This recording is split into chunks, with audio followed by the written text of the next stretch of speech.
நேர்களுக்கு வணக்கம். இன்று நம்மோடு இணைந்திருக்கிறார் சேகுவரா ஜெய்சங்கர் அவர்கள். வணக்கம். வணக்கம் சார். பாமக கட்சிக்குள்ள சமீப காலங்களில் அன்புமணி அவர்களுக்கும் ராமதாஸ் அவர்களுக்கும் இடையே ஒரு மோதல் போயிட்டு இருக்கு. அந்த மோதலுக்கு காரணம் ஜி.கே. மணி அவர்கள் தான் அப்படின்ற மாதிரி சில கருத்தானது முன்வைக்கப்பட்டு இருக்கு. அந்த வகையில் பாமகக்குள்ள அவருக்கு சரியான மரியாதை இல்லை, இந்த மாதிரியான பிரச்சனைகளுக்கெல்லாம் என் மேல காரணம் சொல்றாங்க அப்படின்ற காரணத்தினால அவர் திமுகவோட கூட்டணிக்கு போறதுக்கான வாய்ப்பு இருக்கு. அவருக்கு சில ஆதரவாளர்களோட திமுக கூட்டணிக்கு போறாரு. இப்படி செய்திகள் வருது. இதுக்கு எந்த அளவுக்கு வாய்ப்புகள் இருக்கு? முதல்ல ஜி.கே. மணிக்கு ரெண்டு பிரச்சனை இருக்கு. ஒன்று, அவர் திமுக கூட்டணிக்கு போகணும்னு நினைக்கிறாரு. ஏன்னா திமுக கூட்டணியில் இந்த முறை அவருடைய தொகுதி பணியாக இருக்கட்டும், பல்வேறு பார்த்தீங்கன்னா இவருடைய இந்த எம்எல்ஏ ஸ்கீமுக்கு என்னெல்லாம் தேவையோ போதுமான அளவுக்கு நிறைவாக செஞ்சுருக்கிறாங்க திமுக அரசு. திமுகவோட கூட்டணிக்கு போகணுன்றது இவருக்கு ஜி.கே. மணிக்கு விருப்பம். கிட்டத்தட்ட ராமதாஸ் அவர்களையும் அப்படி தான் இவர் பக்குவப்படுத்திட்டாரு.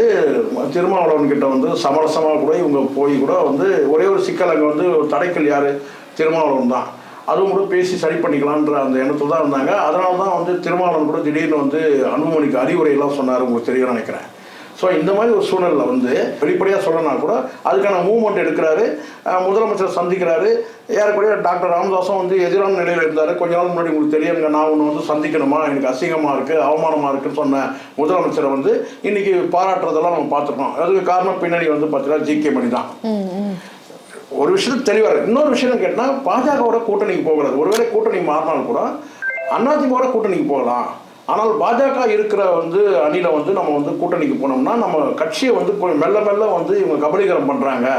கடந்த முறை தேர்தலையே நம்ம தவறான முடிவு தான் நம்ம எடுத்தோம் அப்படின்றது பாஜக கூட்டணிக்கு என்டிஏ தலைமையில் இருக்கிற அந்த பாஜக கூட்டணியில் போகக்கூடாதுன்றது தெளிவாக இருக்கிறாங்க.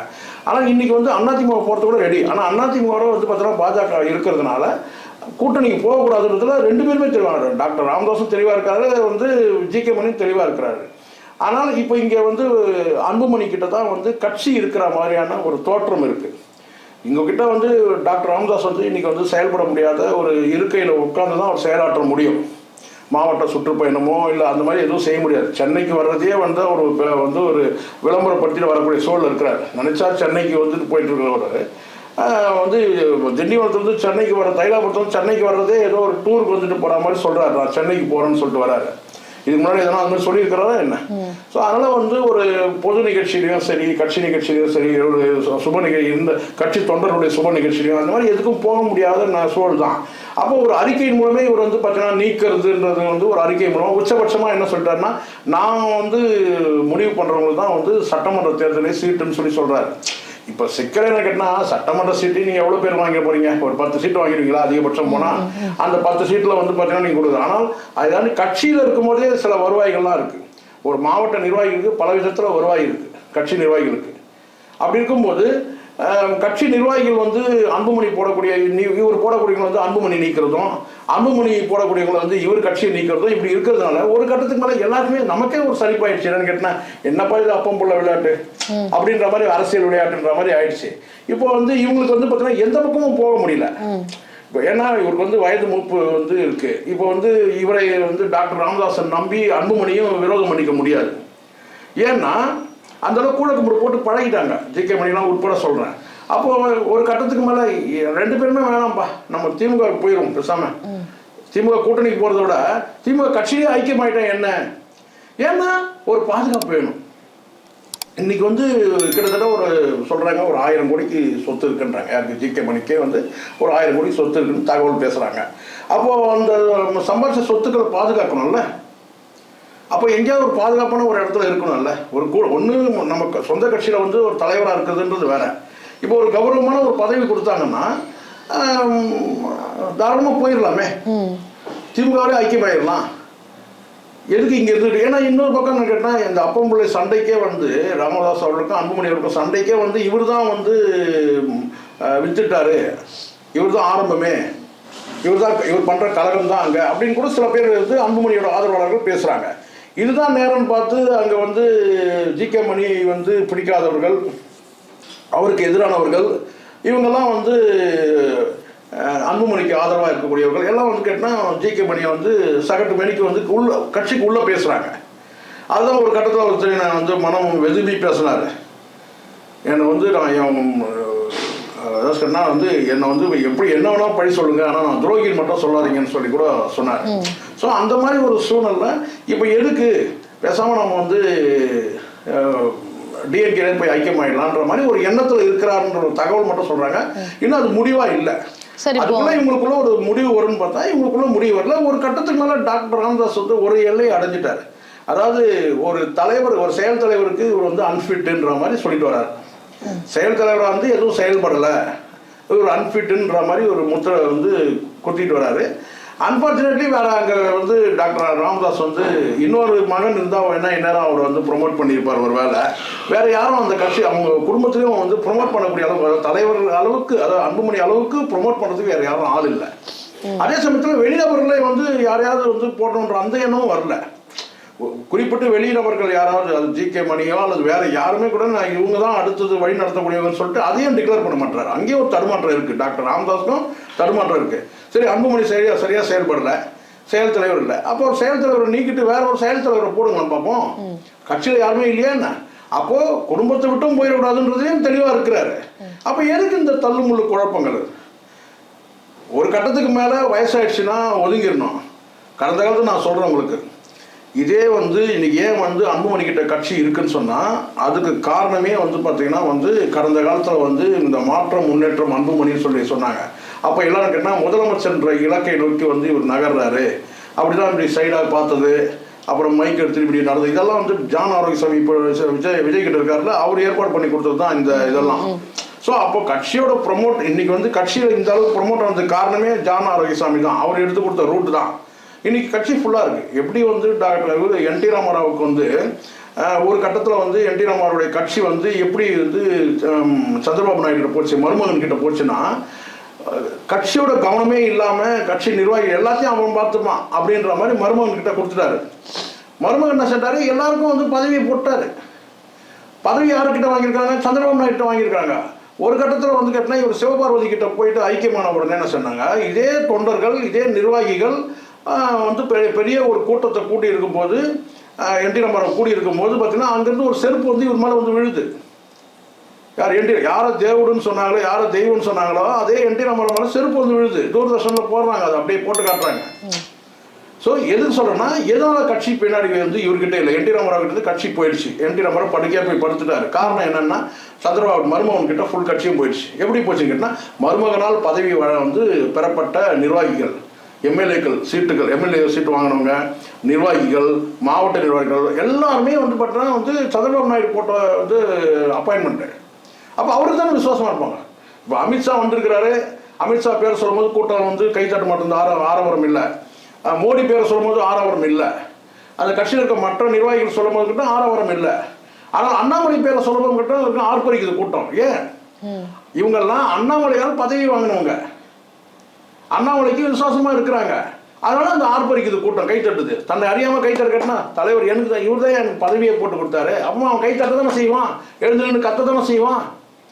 இதுதான் உண்மை. அதனால இப்பவும் நான் சொல்லிக்கிட்டேன், டாக்டர் ராமதாஸ் இருந்து இந்த கட்சி வந்து 10 ஆண்டு காலத்துக்கு முன்னாடியே வந்து அன்புமணி கிட்ட போயிடுச்சு. அன்புமணியோட நிர்வாகிகள் தான் இன்னைக்கு எல்லாமே இருக்கிறாங்க. இவர் போடக்கூடிய இந்த நிர்வாகிகள் கூட வந்து யார் ஒரு நிர்வாகியா போறாரோ அவங்க வந்து பார்த்தீங்கன்னா அன்புமணிக்கு விசுவாசமானவங்களாம் கிடையாது. ஐயா போடுறாரு நான் ஏற்றுக்கிட்டேன்ற மாதிரி தான் இருக்கிறாங்க. மற்றபடி எதுவும் வந்து அன்புமணியை கமெண்ட் பண்ணுற இடத்துல அவங்க இல்லை. ஏன்னா அவங்க தெரிஞ்சிச்சுன்னு கேட்டால் இது வயசாகிடுச்சு, அவர் கொஞ்ச நாள் இருக்க போறாரு, அதுக்கப்புறம் வந்து கட்சி இவர்கிட்ட தான் இருக்க போகுது. நீங்கள் உடனடியாக நீங்கள் செய்யணும்னா அப்போ வெளிப்படையாக வந்து பேசி வந்து அன்புமணி கட்சியை விட்டு நீக்கணும். அது நான் தான் சட்டப்பூர்வமாக எனக்கு தான் எல்லா அதிகாரமும் இருக்குன்னு சொல்லிட்டு நீங்கள் வந்து ஒன்று கட்சியை விட்டு நீக்கி அப்படி வந்து ஒரு அதிரடியாக நீங்கள் நடவடிக்கை எடுத்தீங்கன்னா அது பரவாயில்ல. ஒரு பக்கம் அவர் வந்து நிர்வாகி போடுறதும் அதை இவர் நீக்கிறதும், அப்புறம் இவர் நிர்வாகி போடுறதும் அதை அவர் நீக்கிறதும். ஆனா இப்போ கேள்வி கேட்குறாங்க, ஒரு நிருபர் கேள்வி கேட்குறாங்க, அவர் வந்து கட்சியை விட்டு நீங்கள் நீப்பீங்களா? நான் நீக்க மாட்டேன், நான் நீக்கவே மாட்டேன்றீங்க. அப்போ அதில் மட்டும் தெளிவாக இருக்கிறீங்க, தன்கிட்ட இருந்து கட்சி போகக்கூடாது. இப்போ அப்போ என்ன சொன்னீங்கன்னா இந்த 26 வரைக்கும் நான் எடுக்கிறது தான் முடிவு, 26க்கு அப்புறம் நீங்கள் எடுத்துங்கன்றீங்க. அப்போ 26 வரைக்கும் நான் தான் எடுக்கணும்னா அப்போ இந்த கலெக்ஷன் நான் பார்க்க போகிறேன்னு அர்த்தம். 26ல் கலெக்ஷன் ஒன்று அதிமுக திமுக 2 கட்சியில் கூட்டணிக்கு போனாலும் நீங்கள் ஒரு கலெக்ஷன் பார்க்க போகிறீங்க, எப்படியும் ஒரு 500 கோடி. இதான் உண்மை. ஆனா இப்ப ராமதாஸ் அவர்களுக்கு திமுக கூட்டணி கூட போகணும் அப்படின்றது அவருடைய விருப்பமா இருக்கு. ஆனா அன்புமணி அவர்களுக்கு பாஜக கூட கூட்டணி போகணும்ன்றதுதான் அவருடைய விருப்பமா இருக்கு. பாஜகவோட சேர்ந்து அதிமுக. ஆனா இப்போ வந்து திமுக கூட கூட்டணியில தான் கிட்டத்தட்ட வந்து பாசிட்டிவ் சிக்னல் வந்து வந்திருக்கு. சோ அதனால திமுக கூட்டணியில போறாங்க. விசிக வந்து சமாதானப்படுத்திட்டு இருக்காங்க அதனால அப்படின்ற மாதிரி செய்திகள். எனக்கு சமாதானம் அண்ணன் வந்து பேசலாம். திருமாவளவர்கள் பொறுத்த வரைக்கும் கேட்டிங்கன்னா வந்து பாட்டாளி மக்கள் கட்சி வந்தால் நாங்கள் இந்த கூட்டணியில் இருக்க மாட்டோம்லாம் சொல்லலாம்.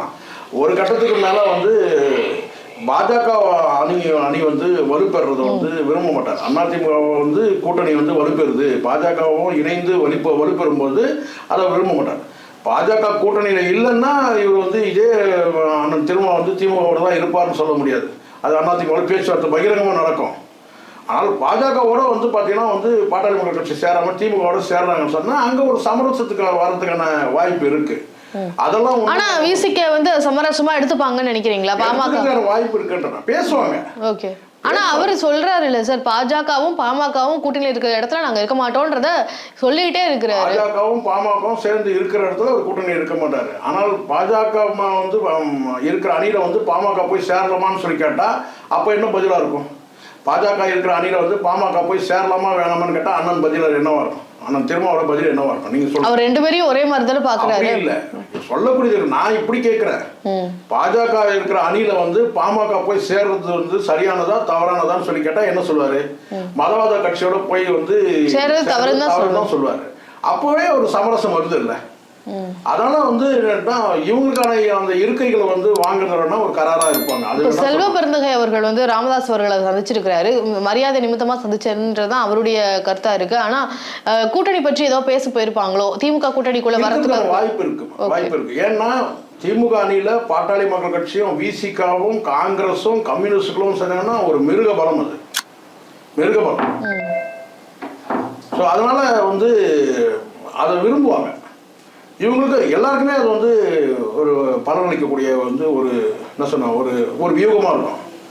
அதனால இங்கே வந்து பாட்டாளி உண்மையிலேயே பாஜக வந்து தமிழ்நாட்டை வேறு உணரக்கூடாது, கால் ஊன்றக்கூடாது. ஏன்னா இங்கே எல்லா அரசியல் மாற்றங்களையும் தீர்மானிக்கிற இடத்துல யார் இருக்காங்கன்னா இப்போ வந்து விஜய் தான் இருக்கிறார். அரசியல் மாற்றங்கள் தீர்மானிக்கிற இடத்துல வந்துட்டார். ஏன்னா ஒரு 5% 10% ஓட்டு வாங்குவாருன்ற மாதிரி இருக்கு. கல அரசியல் வந்தால் ஒரு 10% ஓட்டு வாங்குவார். சீமான் வந்து ஏற்கனவே 8% ஓட்டு வாங்கி ப்ரூவ் பண்ணிடுறாரு. அவர் தக்க வச்சு பாடுறான்றது ஒரு விஷயம், ஒரு பார்வையை பார்க்கப்படும். ஏன்னா விஜய் இப்போ களத்தில் இருக்கிறதுனால. ஸோ அதனால வந்து இங்கே வந்து கிட்டத்தட்ட வந்து ரெண்டு பேரும் சேர்ந்து விஜயும் வந்து நாம் தமிழர் சீமானும் சேர்ந்து கிட்டத்தட்ட ஒரு 15% 20% சேர்த்து வாங்குறாங்கன்னா அவங்க தான் டிசைடிங் ஃபேக்டாக ஆயிடுவாங்க. அப்போ அந்த மாதிரி சூழ்நிலையில் வந்து கேட்டினா வந்து பாட்டாளி மக்கள் கட்சி கூடுதலாக இருக்கிறது வந்து ஒரு பலம் தானே. ஒரு 4% ஓட்டு வந்து விஜய் பிரிக்கிறாருன்னு வச்சுக்கோ. தான் பேச்சுக்கு சொல்கிறேன். ஒரு 3% ஓட்டை வந்து திமுக தரப்பு வந்து பிரிக்கிறாரு, ஒரு 3% ஓட்டை வந்து அதிமுக வந்து பிரிக்கிறாரு, மீதி வந்து இருக்கிற மற்ற இதர கட்சிகள் வந்து ஒரு 2% பிரிக்கிறார். மொத்தம் ஒரு 10% ஓட்டை பிரிக்கிறாருன்னா அந்த இழக்கக்கூடிய அந்த 3% வந்து கேட்டால் பாட்டாளி மக்கள் கட்சி மூலமாக வருதுன்னா அதை வந்து அணைச்சிக்க தானே பார்ப்பாங்க. ஸோ வியூகம் படி இந்த தேர்தல் வந்து பார்த்தீங்கன்னா திமுக எந்த வகையிலையும் வந்து பார்த்தீங்கன்னா இவங்க வந்து ஒரு 200 சீட்டு இலக்குன்ற அடிப்படையில் இவங்க இறங்குறாங்க. 200 சீட்டை வின் பண்ணணுன்ட்டு. அப்போ பாட்டாளி மக்கள் கட்சி வந்து கூட வந்து இருந்ததுன்னா நல்லது தான். விசிகாவும் பாட்டாளி மக்கள் கட்சியும் ஒரே அணியில் இருந்ததுன்னா அது வந்து மிகப்பெரிய பலம். அது அந்த ஒரு வியூகம் வந்து நடந்துட்டு இருக்கு. ஒருவேளை அது சக்ஸஸ் ஆச்சுன்னா அது பெரிய அளவில் இருக்கும். இப்போ செல்வ பெருந்தகை அவர்கள் வந்து இன்னொரு குற்றச்சாட்டை வைக்கிறாரு, பாஜக தான் பாமகக்குள்ள இருக்க பிரச்சனைக்கு காரணம், அதே மாதிரி அதிமுகவும் பிரிஞ்சு போய் கிடக்குறாங்க அப்படின்னா அதுக்கு காரணமும் பாஜக தான். இதை விட வந்து ஒரு உண்மையை வேற யாரும் செல்வ பெருந்தகை மாதிரி வெளிப்படையா பேச முடியாது. உண்மைதானே. அங்க குழப்பமே அதனால தானே ஏற்படுது. பாஜக வந்து நீங்க இப்ப ஏற்கனவே நீங்க பாராளுமன்ற தேர்தல் எப்படி நீங்க சந்திச்சீங்களோ என்டிஏ அணியில, அதே மாதிரி நீங்க சந்திச்சா பிரச்சனையே இல்லை. இங்க ஒரு வலுவான கூட்டணி அமையும். பாராளுமன்ற தேர்தலில் நீங்கள் என்ன வியூகத்தின் அடிப்படையில் நீங்கள் போனீங்கன்னா அதே வியூகத்தில் நீங்கள் போங்க. அதிமுக வந்து களத்தில் வந்து பார்த்தீங்கன்னா வந்து ஒரு கூட்டணி அமைக்க முடியாமல் காரணம் என்ன? பாஜக அணியில் இருக்கிறதுனால தான் கொஞ்சம் அவங்க மைனாரிட்டி கிட்ட போக முடியல. பாஜக வந்து தமிழ்நாட்டுக்குள்ள வரணும்ன்றதுல அவங்க என்னென்ன ஸ்டெப்ஸ்லாம் வந்து இப்போ ஒரு கட்சியை உடைக்கணும், இல்லை கட்சிக்குள்ள பிரச்சனை கொண்டு வரணும், அப்புறம் ஒரு தொகுதியை பிடிக்கணும், அந்த மாதிரி வந்து அவங்களுடைய பிளானிங்ல இப்போ கரெக்டா போயிட்டு இருக்காங்கன்னு எடுத்துக்கலாம். அப்படி இல்லை, கரெக்டா போறதில்ல. இப்போ வந்து இந்த கூட்டணி திமுக கூட்டணி இன்னைக்கு உடையாம இருக்கிறதுக்கு காரணம் என்ன? பாஜக எடுத்த அவசரத்தனமான மூவ்மெண்ட் தான். இப்போ அண்ணாமலையோட வியூகம் படி பார்த்தீங்கன்னா கூட்டணி இல்லாமல் என்டிஏ தலைமையில் ஒரு கூட்டணி அமையணுன்ற மாதிரி இருந்துன்னு வச்சுக்கலாம், ஒரு மூவ்மெண்ட் போயிருக்கும். இவ்வளவு அவசரமாக ஒரு வருஷத்துக்கு முன்னாடியே அதிமுகவோட வந்து கூட்டணி அமைக்க வேண்டிய அவசியம் கட்டாயம் என்ன? இதன் மூலமாக வந்து பார்த்தீங்கன்னா வந்து அதிமுகவோட கூட்டணி அமைக்கிறது மூலமாக 2 விஷயம் நடந்திருக்கு. பாஜக என்ன நன்மை நடந்திருக்கு எனக்கு தெரியல. ஒரு பக்கம் வந்து திமுக கூட்டணி வந்து பார்த்தீங்கன்னா வந்து ஸ்ட்ராங்காக நிற்குது. ஏன்னா பிஜேபி வந்ததுனால விசிகாவோ கம்யூனிஸ்டோ வந்து அதிமுக போக முடியாது. 1000 கருத்து வேற்றுமை இருந்தாலும் அங்கேயே தான் இருக்கணும். இன்னொரு பக்கம் நீங்கள் வந்து அதிமுக வந்து நீங்கள் கூட்டணி வந்து அவசரமாக வச்சது மூலமாக என்னாச்சுன்னு கேட்டால் எடப்பாடி ஸ்ட்ராங் ஆகிட்டார். யாருக்கிட்டன்னு கேட்டால் இந்த 2 பிரிவுகள் இருக்கு இல்லையா, இந்த டிடிவி ஒரு பக்கம் குடைச்சல், இன்னொரு பக்கம் ஓபிஎஸ். ஸோ இவங்க கிட்ட இருந்து கேட்டால் இவர் வந்து ஒரு அதிமுகவோட நான் தான் தனிப்பெரும் தலைவர், அதிமுகவோட கூட்டணி வந்து டிக்ளேர் பண்ணியிருக்கிறது, பிஜேபி டிக்ளேர் பண்ணதுனால நான் தான் இங்கே அதிமுக அப்படின்ற ஒரு ஸ்ட்ராங் பொசிஷன் அவர் இருக்கிறார். அது எவ்வளோ தூரம் வெற்றி வந்து கொடுக்குதுன்றதுலாம் வேற விஷயம் தேர்தல் அரசியலில். ஆனால் மக்கள் பார்வைக்கு, தொண்டர்கள் பார்வைக்கு வந்து கேட்டினா நான் தான் அதிமுக. அப்போ அங்கே வந்து பார்த்தீங்கன்னா வந்து இவங்க நிலைப்பாடு என்ன, டிடிவியோட நிலைப்பாடு என்ன, அவர் வந்து என்டிஏல இருக்கிறாரா இல்லையா இன்னைக்கு வரைக்கும் சொல்ல முடியலையே. சிக்கலாயிடுச்சு இல்லை டிடிவிக்கு. ஓபிஎஸ் இருக்காரா இல்லையா என்டிஏல, பார்லிமெண்ட் எலெக்ஷனில் அவங்களோட இருந்தாங்கல்ல. இப்போ வந்து பார்த்தீங்கன்னா 2 பேருமே சொல்ல முடியல. டிடிவிக்கு வந்து ஒரு செக் வச்சுட்டார். என்னன்னு கேட்டால் நான் வந்து என்டிஏல இருக்கிறேன் சொல்ல முடியல, ஓபிஎஸ் வந்து நான் என்டிஏல இருக்கிறேன் சொல்ல முடியல. இவர் பக்கத்தில் இன்னும் ஒரு படி மேலேயே சொல்கிறேன். இப்போ வந்து அண்ணாவையும் பெரியாரையும் இழிவுபடுத்துகிற மாதிரி முருகன் மாநாட்டில் வந்து ஒரு காட்சி ஓடிட்டு இருக்கு. ஓபிஎஸ் வந்து ஒரு 2 நாள் கழிச்சு தாமதமாக தான் என்ன செய்றாரு கேட்டால் கண்டனம் தெரிவிக்கிறாரு. டிடிவியோட கண்டனமே காணும். சசிகலா என்ன பண்ணுறாங்க, எடப்பாடி வந்து பல்ட்டி அடிக்கிறாரு. என்னன்னு கேட்டா 2 பேரும் வந்து அவங்களுடைய சுய விருப்பத்தின்படி போனாங்க. யாரோட சுய விருப்பத்தின்படி? அவங்களோட. செல்லூர் ராஜு, ஆர்வி, அந்த இவரு உதயகுமார் இவங்கெல்லாம் வந்து பார்த்தீங்கன்னா வந்து அவங்களுடைய விருப்பத்தின்படி போனாங்க, கட்சிகளுக்கு தொடர்பு இல்லைன்னு சொல்லிட்டு ஒரு பக்கம் செல்லூர் ராஜு கொண்டு போய் உட்கார வச்சு அவர் வீட்டில் இருக்கிற 200 கோடி ஆட்டையை போட்டாங்கன்னு ஒரு பக்கம் அது ஓடிட்டு இருக்கு. ஆட்டையை போட்டது இந்த டீம் தான் சார். இதான் சார் இப்போ அதிமுகவை வந்து அவமதிக்கிறாங்க. இபிஎஸ் அவர்களுடைய பெயரை சொல்ல அமித்ஷா மறுக்கிறாரு, இவர் தான் முதலமைச்சர் அப்படின்றத சொல்ல மறுக்கிறாரு. இப்படியெல்லாம் வந்து அதிமுகவை வந்து அவமதிச்சுக்கிட்டே இருக்கிறாங்க. இந்த கூட்டணி 2026 தேர்தல் வரைக்கும் நிலைக்குமா?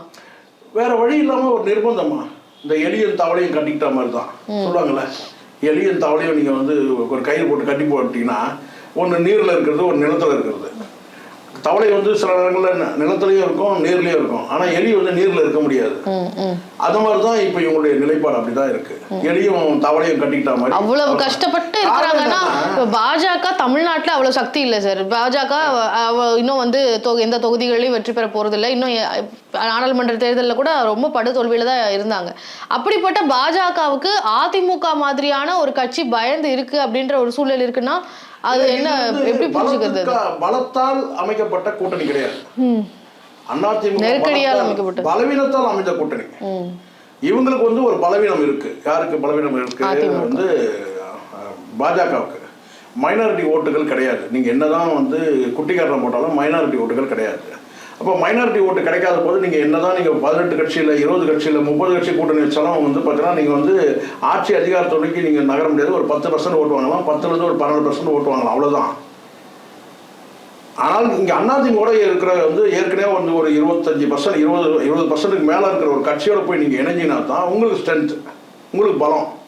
அப்போது நீங்கள் பலவீனமாக இருக்கிறீங்க. ஸோ பாஜகவோட பலவீனம் அதிமுக கூட்டணிக்கு போயிடுச்சு. அதிமுக எதனால பாஜகவோட கூட்டணி கேட்டால் அங்கே இருக்கிற பலவீனம், கோடிக்கோடியே கொள்ளடிச்சு வச்சிருக்கிறாங்க. ஒரு சவரை வந்து பார்த்தீங்கன்னா ஒவ்வொரு வந்து எத்தனை மினிஸ்டர் இந்த மாதிரி வந்து ஒரு தந்திரத்தை கையாண்டுருக்கிறாங்கன்னு தெரில, உத்தியை கையாண்டுருக்காங்கன்னு தெரில. பணத்தை உள்ளே வச்சு சோறை எழுப்பிடுறது. நீங்கள் அந்த காலத்துலலாம் நீங்கள் வந்து பார்த்தீங்கன்னா வந்து ஆட்டோ சங்கர் தான் வந்து பார்த்தீங்கன்னா வந்து கொலை பண்ணி சவத்தில் வச்சு வந்து பார்த்தீங்கன்னா வந்து சோறு கட்டுறது, பணத்தை உள்ளே வச்சு சோறு கட்டி மூடிடுறது. இப்போ வந்து பார்த்தீங்கன்னா பணத்துக்கு பதில் வந்து பார்த்தீங்கன்னா வந்து பணத்தை வச்சு வந்து ஆட்டோ சங்கர் பாணியில் வந்து பணத்தை பதுக்குறாங்கன்ற மாதிரி கேள்வி இருக்குது. நாளைக்கே வந்து மத்திய அரசு வந்து கூட்டணிக்கு வரலையா நீங்கன்னு சொல்லிட்டு ஒரு புல்டோசர் வச்சு இடிச்சான்னு வச்சுக்கிறேன், இருக்கிற அதிமுக அமைச்சர்கள் வீட்டெல்லாம் இடிச்சாங்கன்னா பணம் கொட்டும் போல இருக்கு. அப்படி இருக்கு. அப்போ பலவீனம் தானே இது. நாம எல்லாம் நினச்சிருக்கிறோம் கொடநாடு வழக்கு இருக்கு, அதனால தான் எடப்பாடி பயப்படுறாரு. இப்போதான் தெரியுதுன்னு கேட்டால் அவன் வந்து பார்த்தீங்கன்னா பணத்தை வந்து ஆட்டோ சங்கர் மறைச்சா மாதிரி பணத்தை மறைச்சி வச்சிருக்கிறான் அதிமுக இருக்கிற அமைச்சர்கள் தான். நாளைக்கே வந்து சென்ட்ரல் கவர்மெண்ட் வந்து பார்த்தீங்கன்னா வந்து ஒரு 10 புல்டோசர் இறக்கி ஒரு புல்டோசர் ஒரு அமைச்சர் வீட்டுக்கு அனுப்புனா என்ன ஆகும்?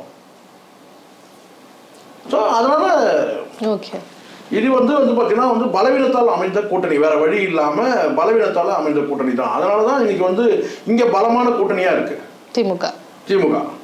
அங்கே எதுவும் பலவீனம் இருக்கிற மாதிரி தெரியல. அப்போ அந்த கூட்டணியில் வந்து பாட்டாளி மக்கள் கட்சி வந்து இணையுது. இல்லை பாட்டாளி மக்கள் கட்சி இணையல, ஜி.கே. மணின்ற ஒரு தனி மனிதர் வந்து இணைஞ்சால் கூட பார்த்தீங்கன்னா அவர் கூட வந்து மிகப்பெரிய கூட்டம் வரும்ல பாட்டாளி மக்கள் கட்சியில் வந்து. அது ஒரு பலம் தானே. இப்போ வேல்முருகனுக்கு இருக்கிற அந்த கேப்பபிள் வந்து இவருக்கும் இருக்க தானே செய்யும். ஜி.கே. மணிக்கு இருக்க செய்யும். அந்த கட்சியோட தலைவராக இருந்திருக்கிறார் இல்லையா, 5 முறை சட்டமன்ற உறுப்பினராக இருந்திருக்கிறார். அப்போ வந்து வேல்முருகனுக்கு இருக்கிற அதே ஒரு வந்து பார்த்தீங்கன்னா அதை விட கூடுதலாக தானே இவருக்கு ஒரு சக்தி இருக்கும். அப்போ வந்து திமுக போய் இணைஞ்சாருன்னா திமுகவுக்கு பலம் தான். அதை வந்து எவ்வளோ தூரம் டாக்டர் ராமதாஸ் விரும்புவார் எனக்கு தெரியல. ஆனால் வந்து இந்த விளையாட்டை கொஞ்சம் நிறுத்தணும்ல, ஏதாவது ஒரு பக்கம் நிறுத்தணும்ல. டாக்டர் ராமதாஸும் கேட்டால் ஒன்று வெளிப்படையாக சொல்லட்டும், எனக்கு வந்து பாஜகவோட கூட்டணி இல்லைன்றது டிக்ளேர். நீங்கள் திமுகவோட கூட்டணியாக இருங்க, இல்லாமல் போங்க. அதிமுகவோட கூட்டணி இல்லை, ஏன்னா அது பாஜக அங்கே இருக்கிறதுனால நாங்கள் வந்து பாஜக இருக்கிற கூட்டணியில் நாங்கள் இல்லை, தெளிவாக சொல்லிட்டு போகலாமே. டாக்டர் ராமதாஸ் இவ்வளோ பேசுகிற டாக்டர் ராமதாஸ் வந்து அவர் ஒரு நிலைப்பாடு எடுத்து திமுகவை வந்து சாடுறாரு. யார் சாடுறாரு? வந்து அன்புமணி சாடுறாரு. நீங்கள் வந்து நான் கேட்டால் திமுக வந்து பார்த்தீங்கன்னா நீங்கள் ஆதரிச்சு பேசுறதெல்லாம் இருக்கட்டும், கூட்டணி கொடுத்து டிக்ளேர் பண்ணுங்க. அது பண்ணாமல் அது ஒரு பலவீனம் தானே. அப்போ நான் எலெக்ஷன் நேரத்தில் நெருக்கத்தை சொன்னால் அப்போ இன்னும் நீங்கள் பேரத்துக்காக தான் நீங்கள் காத்திருக்கிறீங்கன்ற மாதிரி ஆயிடுச்சுல. டிசம்பர் வரைக்கும் காத்திருக்கிறேன்னா அப்போ நீங்கள் பேரம் பேச தயாராக இருக்கீங்கன்னு நான் பொருளாயிருக்கேன். ஓகே சார், இன்றைய அரசியல் சூழல் குறித்து பல விஷயங்களை எங்ககிட்ட தெரிவிச்சீங்க. மிக்க நன்றி. நன்றிமா.